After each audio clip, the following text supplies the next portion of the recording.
The Seattle Seahawks had their final OTA session of the 2025 offseason yesterday.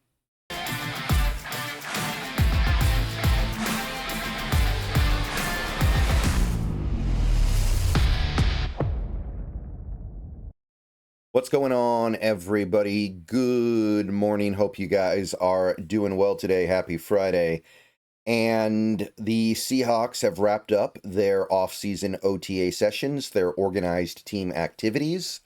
And so far, things seem fairly encouraging overall. Now, I think that generally speaking, things are always going to feel pretty encouraging coming out of OTAs unless somebody gets hurt. But I do think there's, at the very least, some stuff that we can feel good about as we head into the next portion of the offseason. Now, I already went over this a couple times, but just to reiterate, next week's OTAs have been canceled because McDonald liked what he saw enough to say we can take that week off. And what they did is they bumped up the minicamp a week to replace those OTAs, and then the team gets to break a week earlier than they otherwise would have. So it's something that a lot of coaches do. It's a carrot that they dangle to get the players to look good during the initial OTAs. So I don't think there's much to read into there. But like I said, it does give us a little bit less information to go on. Now, the good news is we still get our 3 OTAs that are open to the media. And yesterday was the third one. So we didn't really lose that much. I imagine that whatever we lost in terms of substance to talk about as Seahawks fans was very minimal. So we're going to round up some of the things that we heard about the OTAs yesterday. I'll be perfectly honest, it's not that much. There's not a lot going on here that we didn't get to cover in the first couple of media open OTAs. I think that once you get to the third one, which is what yesterday was, there's just a little bit less to talk about. You end up kind of regurgitating the same points, and there's just not quite as much meat to sink into. So I'm going to do what I can, but it's not as robust as previous days. So please click the thumbs up button on this video if you haven't already. Subscribe if you're new. Click the bell for notifications. Become a channel member for $2 a month. Those are the best ways to support the channel. Let's take a look at some of the updates here. One thing that was kind of interesting was some of the people that were there that are not Seahawks players, or at least not current Seahawks players. Jim Zorn was one of the people who was there, according to Condota here. And we also had maybe more interesting Gary Kubiak. Now, if the name didn't give it away, I'll let you guys know that Gary Kubiak is the father of Clint Kubiak. Gary Kubiak, legendary NFL coach, won Super Bowls with the Broncos, won a Super Bowl with also with the Broncos as a head coach coming back later. So very storied offensive mind in this league, very successful. I think he was a backup quarterback for some time in the NFL as well. So you know that there is going to be some kind of relationship between Gary and Clint as the season goes on. You know that these guys are working with their sons, even if it's not something we get to see like in front of us at practice. It's just like, you know, Mike Shanahan is working with Kyle. There's just no way they're not. And I know that Gary comes from a different era of football, but things in football tend to be a little bit cyclical. So we might be heading towards an era that is, I think there's a real chance of this too. I'm not just saying this to say it. I think there's a real chance we might be headed towards an NFL that looks a little bit more like the Gary Kubiak NFL from the 90s and 2000s and a little bit of the 2015s as well, or 2010s, excuse me. Blech. But I don't know. I can't be a bad thing. I don't think it can be a bad thing. So glad to see Kubiak the elder is hanging around Kubiak the younger. I think that's a positive thing. And hey, Jim Zorn, Seahawks legend, one of our, not one of our best quarterbacks necessarily, but one of our literally our first quarterback, and somebody that certainly does have some panache within this franchise. So Kind of cool. Moving beyond that, a couple of things from Corbin here about what he saw on the field in terms of players. Both second-round picks stood out. Arroyo had a solid day with a touchdown and 2 other long catches, and Emmanwori had his best practice so far. And we'll talk more about Emmanwori a little bit later, but this is certainly encouraging. The more we see from Arroyo now, the more likely we feel empowered to move off of Noah Fant. And no disrespect to Noah Fant, because I don't think he's a bad player. I think we are behooved to move off of him simply because there's no way he's going to be here after this year anyway. And I'd rather have the cap space. Even if all we do with the cap space is roll it over, I think that's probably worth more than having 1 more year of Noah Fant. When, while I think he's a pretty good player, he's certainly not a great player. And we need to figure out what Arroyo can do, and we need to give him every opportunity here. So I consider that to be good news. There was also a really nice catch. I'm not going to play the clip on the video because sometimes you get in trouble for that. Jake Bobo had probably the play of the day, and it actually got captured by the Seahawks official X account. Go check it out yourself. But it was a one-hander over the middle, really nice. Bobo's a guy who might be fighting for his roster spot, so the more stuff he can do like that, the better. I don't think he played very well last year, and there were a couple opportunities for him. DK missed some time last year.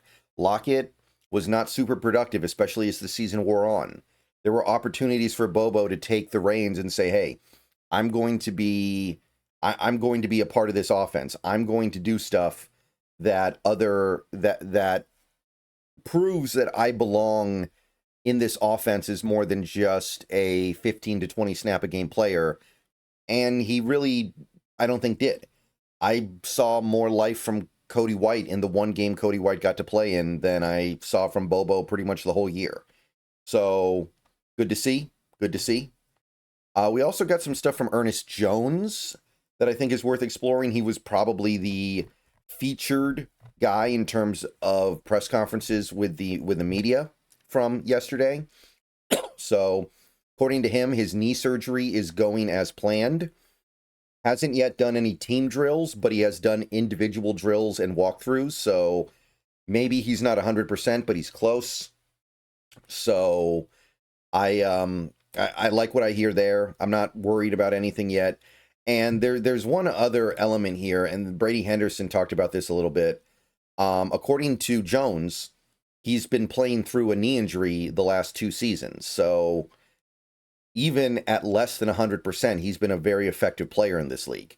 And hopefully that knee injury isn't chronic. I mean, we know that he was on 2 teams before the Seahawks that both did not want to extend him because they were afraid partially of the knee injury. So we know that this could be something beyond just a cleanup procedure that just goes away completely. So it's a little bit worrisome. But when you see something like this, it also makes you think, man, he could be even better. Maybe he'll be even better in 2025 because now he's theoretically moving past this, which is something he wasn't able to do in the previous 2 off seasons. So overall, pretty good stuff there. He is doing stuff on the field. Corbin Smith did note that it was the 2nd straight day he was participating in individual drills. So it's coming along, and we got plenty of time for him to get right before the season starts. Now, one other interesting note concerning injured Seahawks players, Riley Mills doing some half-speed work getting off the snap. So that's actually a little bit better than I would have expected. Now, it's possible that after yesterday, they look at him and they're like, okay, you're nowhere near. We're just gonna slow things down. We don't know exactly what came of this. But the fact that he's able to do this at all, I think is, I don't want to overemphasize it too much here, but I think this is a very positive sign because for me, I'm not expecting Riley Mills to be ready for the start of the regular season. I'm not really expecting him to start the season on the active roster. And he may never make the active roster during the season. He may end up having kind of a lost rookie year. Rookies that miss out on the preseason and training camp because of injury do that all the time. And it's not like we need him, but it can't be a bad thing that he's further along than I thought. So that's cool. Hankins was in uniform, so he was around. He was in the building. He was present. First time he's been there during the off season. So he showed up in a, I guess, one OTA session before we get to the minicamp, because the minicamp is mandatory. Now, maybe you can get out of it. I assume a player like Jonathan Hankins would have a pretty good argument to get out of the minicamp, or at least not do much during the minicamp. But he's here, and he's ready to go. And look, I have my doubts. He's old. I didn't see much from him last year. But with the way this is shaking out, we're going to need something from him. With the way things sit right now, he's going to need to give us at least 10, maybe 15 good snaps a game, or the defense won't be everything that it can be. So that means everybody's here. That means everybody is here. It's possible a couple people are not here right now. Some people show up and then leave temporarily to come back later. But everybody's been there for at least some time. So nobody's pushing for a new contract. Nobody's unhappy with stuff. So we don't have to worry about any of that right now. A couple veterans got the day off yesterday. Guys you would expect. Big Cat, D-Law. Both of those guys, veterans. Obviously, D-Law's new, so he's got some stuff to work on. But he's also... What is he now? Is he 33 or 34? He's up there. He's up there. And he's coming off a major injury last year, too. So giving him time off cannot be a bad thing. Didn't see Derek Young. Derek Young, definitely another guy that is going to have to fight to make this roster at this point. I got to be honest. If Torrey Horton really is ready for the regular season, I don't like Derek Young's chances. Another very interesting thing, and this might have been the most interesting thing from yesterday, the Seahawks have said they're going to move Emmanwori around some to find the best fit. Now, that's not surprising, but yesterday, he got a lot of work with the outside linebacking group during pass rush drills. Now, in a 3-4 defense, which is what the Seahawks nominally run, your outside linebackers are your edge rushers. So this is Uchenna Nwosu. This is Boye Mafe. This is Derek Hall. This is D-Law. So Emmanwori is getting to rush the passer from the edge deployment in some of these drills. And this also carried over to 11 on 11. Emmanwori is going to be a really fun player, I think. I believe in him. I know that some people don't. I know some people don't like what they see with his tape, and there are problems with the tape, but I think he's going to be a lot of fun. And this is how you find the fun. This is how you locate the ways in which you can deploy him that are creative and going to take defenses by surprise. So we're already here. It's OTAs, and Emmanwori's getting to play edge rusher. So that's exciting. That's exciting to me. As a fan of Emmanwori and somebody who believes in him, I think that this could be a lot of fun.